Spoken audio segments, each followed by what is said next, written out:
అందరితో నాకు ఒక బాండింగ్, ఒక బంధం ఏర్పాటు కావడము, ఆ బంధం నా ప్రాణం పోయేంత వరకు ఉంటుందనే విషయాన్ని అలా మొదలైన ప్రస్థానం ఇంత దూరం వచ్చింది.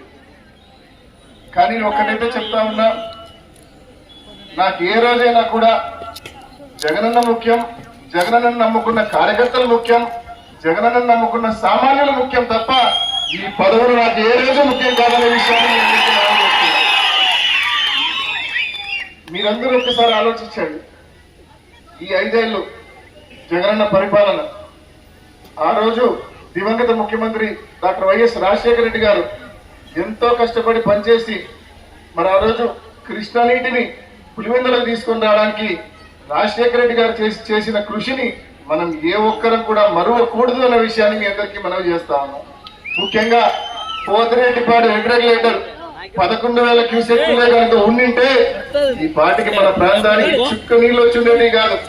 రాజశేఖర రెడ్డి గారు ముఖ్యమంత్రి కావడం, దమ్మున నాయకుడు, ధైర్యమున నాయకుడు కాబట్టి మా పోతిరెడ్డిపాడు రెగ్యులేటర్ ను 11,000 నుంచి పెంచడం, ఆ రకంగా మన ప్రాంతానికి పెద్ద ఎత్తున వరద నీరు తీసుకుని రావడం ఇదంతా కూడా సాధ్యపడిన విషయాన్ని చేస్తా ఉన్నాం.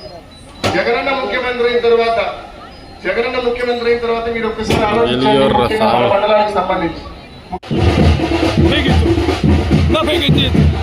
వాళ్ళంతా పైకి ఉన్నారు, పైన చెట్లు ఎవరు ఉన్నారు.